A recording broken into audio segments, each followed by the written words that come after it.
The idea of the holy, an inquiry into the non-rational factor and the idea of the divine and its relation to the rational, by Rudolf, Otto.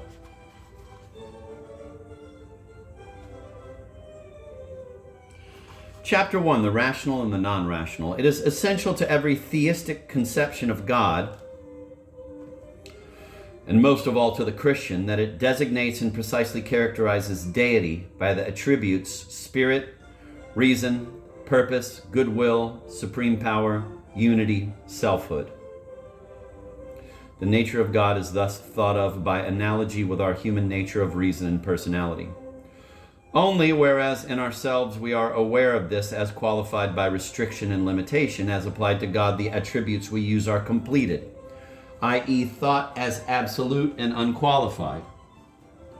Now all these attributes constitute clear and definite concepts. They can be grasped by the intellect, they can be analyzed by thought, they even admit of a definition.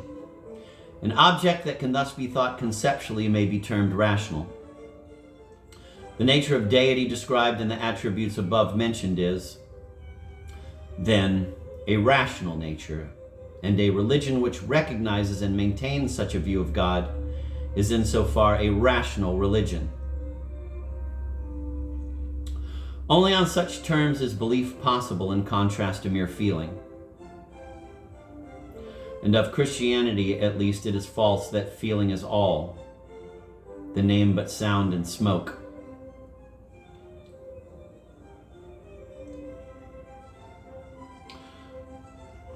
Number 1, where name stands for conception or thought.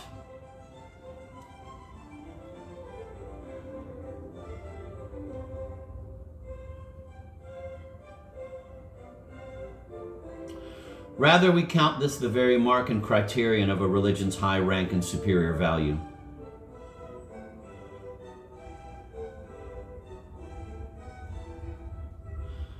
That it should have no lack of conceptions about God. That it should admit knowledge, the knowledge that comes by faith, of the transcendent in terms of conceptual thought, whether those already mentioned or others which continue and develop them. Christianity not only possesses such conceptions, but possesses them in unique clarity and abundance. And this is, though not the sole or even the chief, yet a very real sign of its superiority over religions of other forms and at other levels.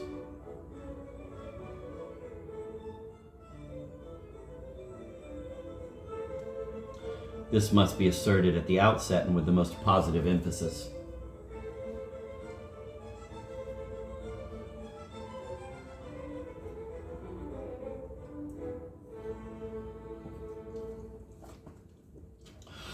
But when this is granted, we have to be on our guard against an error which would lead to a wrong and one-sided interpretation of religion.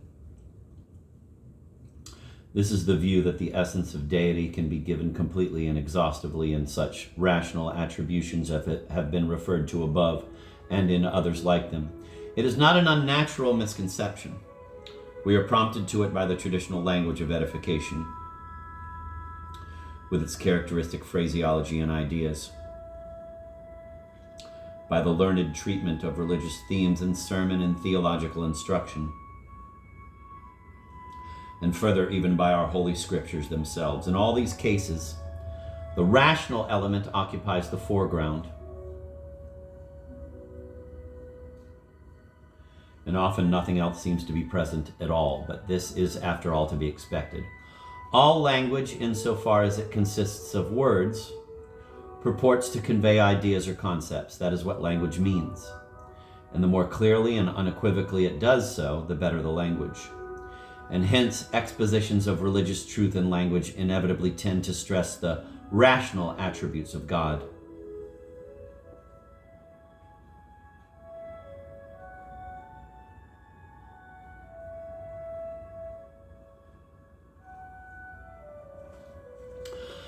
But though the above mistake is thus a natural one enough, it is nonetheless seriously misleading, for so far are these rational attributes from exhausting the idea of deity that they in fact imply a non-rational or supra-rational subject of which they are predicates.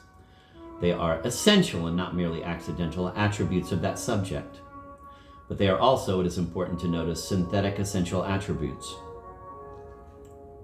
That is to say, we have to predicate them of a subject which they qualify.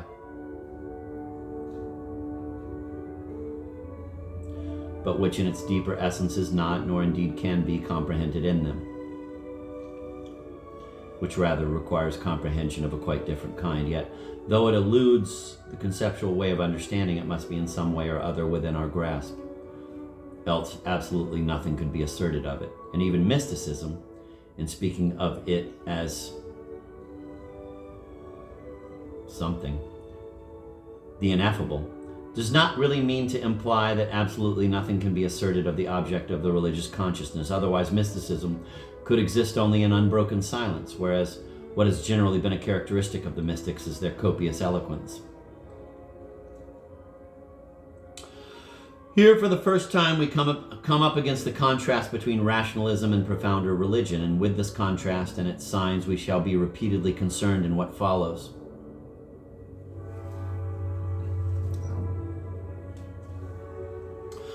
We have here, in fact, the first and most distinctive mark of rationalism.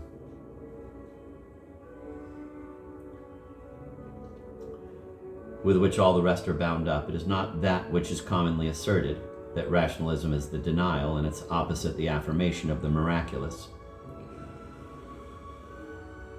That is manifestly a wrong, or at least a very superficial distinction, for the traditional theory of the miraculous as the occasional breach in the causal nexus in nature by a being who himself instituted and must therefore be master of it, this theory is itself as massively rational as it is possible to be.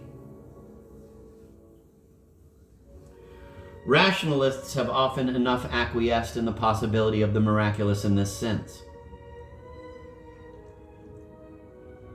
They have even themselves contributed to frame a theory of it, whereas anti-rationalists have been often indifferent to the whole controversy about miracles. The difference between rationalism and its opposite is to be found elsewhere. It resolves itself rather into a peculiar difference of quality in the mental attitude and emotional content of the religious life itself.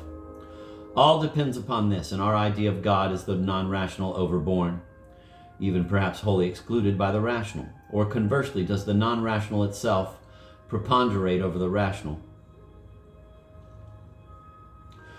Looking at the matter thus, we see that the common dictum that orthodoxy itself has been the mother of rationalism is in some measure well-founded. It is not simply that orthodoxy was preoccupied with doctrine and the framing of dogma, for these have been no less a concern of the wildest mystics. It is rather that orthodoxy found in the construction of dogma and doctrine no way to do justice to the non-rational aspect of its subject. So far from keeping the non-rational element in religion alive in the heart of the religious experience, Orthodox Christianity manifestly failed to recognize its value, and by this failure gave to the idea of God a one-sidedly intellectualistic and rationalistic interpretation. This bias to rationalization still prevails not only in theology, but in the science of comparative religion in general, and from top to bottom of it. The modern students of mythology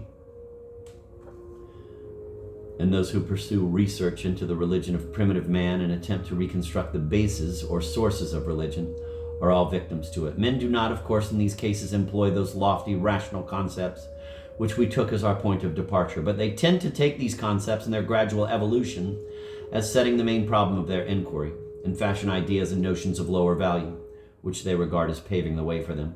It is always in terms of concepts and ideas that the subject is perused, natural ones moreover, such as have a place in the general sphere of a man's ideational life and are not specifically religious. And then with a resolution and cunning which one can hardly help admiring, men shut their eyes to that which is quite unique in the religious experience, even in its most primitive manifestations. But it is rather a matter for astonishment than for admiration.